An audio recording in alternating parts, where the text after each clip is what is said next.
Buenas tardes, somos el subgrupo A, nuestro tema es el almidón. Los integrantes son Bolívar Morocho, Elvis Rendón, Estefania Guamán, Flor Toaza y mi persona, Natalie Calderón.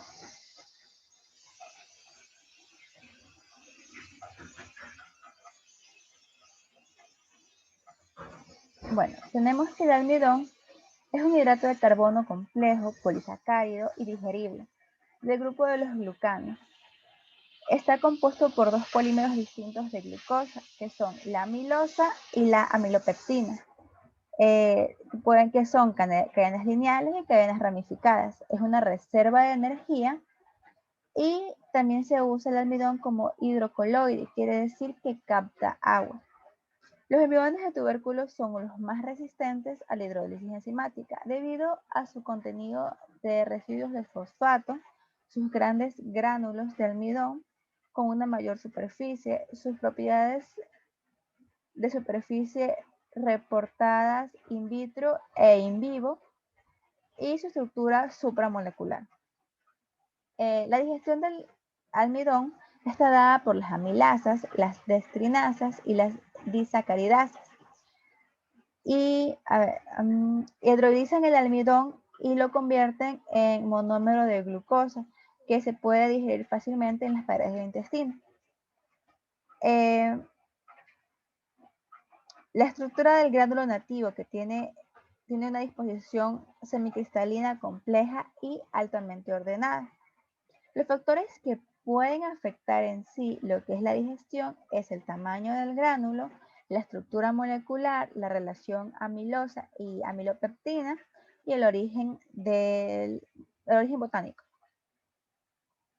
En la obtención del almidón y sus propiedades tenemos que principalmente se lo puede encontrar o obtener del maíz, la yuca, la papa y el trigo. Las propiedades del almidón varían en función del producto del cual se extraen. Ello se debe a la longitud de las cadenas y sobre todo a la proporción de los tipos de las cadenas que lo forman. Como ya dije, la amilosa esta es la que hace la estructura gelificada y la amilopectina el que produce líquidos más viscosos. En la estructura, las amilosas están formadas por unidades de glucosa unidas entre enlaces de un carbono 1, carbono 4, que da lugar a una cadena lineal. En cambio, la amilopectina está formada por unidades de glucosa y en cambio está ramificada y se debe a enlaces pi de carbono 1 a carbono 6. En la clasificación tenemos que se clasifica de acuerdo al índice y grado de digestión in vitro. Los almidones se clasifican en tres principales. Bueno, tenemos el almidón rápidamente digerible, que se demora entre 20 a 30 minutos. Y encontramos aquí tubérculos o granos bien cocidos, como la papa, el arroz y el pan. En la segunda fracción tenemos lentamente digeribles, que son granos que no han tenido todo su proceso de cocción, como podemos encontrar aquí el fideo al dente. Como tercero tenemos el almidón resistente, que se divide en 4 tipos. Los primeros, que son los que se derivan de las semillas de los granos. El segundo, de raíces y tubérculos, como el plátano verde. El tercero es similar a los de rápida digestión, pero ya serían fríos, sería después de su proceso de enfriamiento, donde encontramos el almidón retrógrado. Como cuarto tipo tenemos los que son procesados, es decir, son almidones artificiales, como tenemos aquí un snack. A continuación, mi compañera. A continuación, yo les voy a hablar sobre las reacciones de modificación del almidón. Ok, en general, la sustentabilidad del almidón a la modificación está determinada principalmente por el hecho de que el material es biodegradable, por su estructura que es granular macroscópica y por la presencia de ciertos grupos funcionales.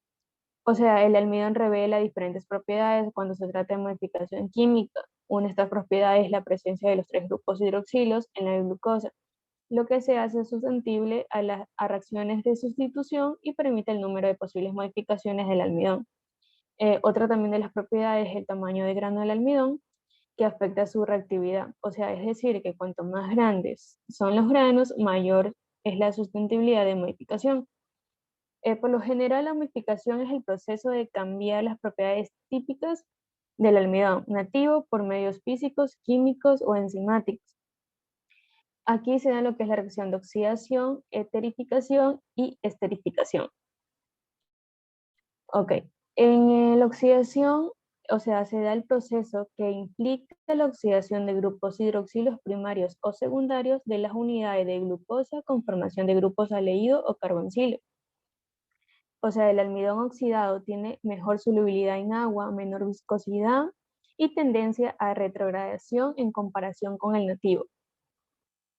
En este tipo de reacción de oxidación hay 3 subtipos de oxidación, las cuales son oxidación con peróxido de hidrógeno, oxidación con hipoclorito de sodio y oxidación con periodata de sodio.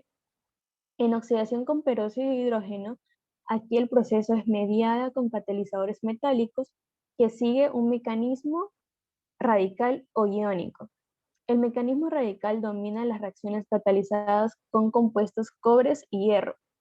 Se llama reacción de Fenton. O sea, aquí el proceso produce almidón que poseen grupos aldehídos que se pueden oxidar más en ácidos carboncílicos.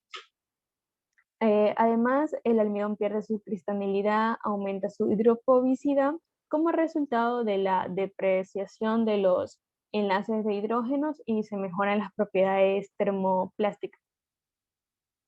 En la oxidación de hipoclorito de sodio, este proceso ocurre en una solución de polímero gelatinizado, o sea que los grupos hidroxilos primarios se oxidan en grupos aldehídos o carboncílicos. En la oxidación de periodato de sodio, este proceso provoca la rotura de los enlaces de carbonos, el carbono 2 y carbono 3 y la formación de grupos aldehídos. Y como resultado de este proceso, o sea, se forman almidones de dialdehídos que se utilizan ampliamente en muchas industrias. El otro tipo de reacción es la eterificación. En esta reacción se efectúan a 50 grados centígrados con óxido de propileno, el cual forman enlace de éter con los hidroxilos del almidón y alcanzan un grado de sustitución de 0,05 a 0,10. Esto es decir que esto provoca una reducción en la temperatura de gelatinización y de la tendencia de las pastas a la retrogradación. El otro tipo de reacción, la esterificación. Aquí en este tipo de reacción, los almidones tienen buena capacidad espesantes y son muy estables en frío con buenas propiedades de retención de agua a baja temperatura que los hace útiles en el campo de productos ultracongelados o simplemente congelados. Luego les voy a hablar sobre las propiedades físicos-químicas. La propiedad física del almidón, podemos decir el tamaño, de 12,2 a 110 microgramos, estado sólido, color blanco, su densidad es de 1,560 gramos sobre mililitro, índice de absorción de agua de 0,82 a 15,52 gramos de gel sobre gramo de la muestra, índice de solubilidad de agua de 0,28 a 12,32%, temperatura de gelatinización de 57,8 a 70 grados centígrados. Las propiedades químicas del almidón, contenido de pulpa de 87 a 90%, contenido de materia seca de 0,4%, la pureza de 93 a 96%, la amilosa de 17 a 24%, y los fosfolípidos que es de 0,61 a 3,60 nanomol sobre microgramos. El pH de 6 a 6,5, la ceniza de 0,12% y hongos y levaduras de 1000 a 5000 UFC sobre gramos. Luego le voy a hablar sobre las aplicaciones en la industria alimentaria. O sea, el almidón es utilizado como aditivo para algunos alimentos.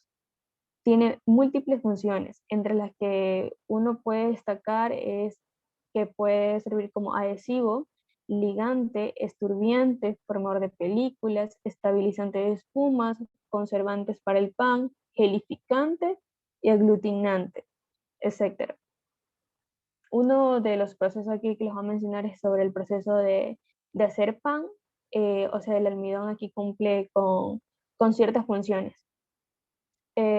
O sea, es una fuente de carbohidratos fermentales en la prueba, que se somete a hidrólisis por enzimas amilolíticas, alfa y betamilasas, lo cual absorben agua durante el amasado y participando en la formación de la prueba, el gelatinizado durante la cocción, o sea, absorbe agua participando en la formación de la miga de pan. O sea, es responsable del pan duro durante el almacenamiento.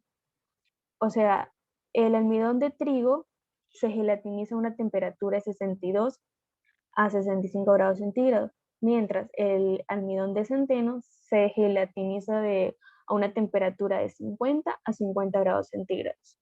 A continuación, las preguntas. Gracias.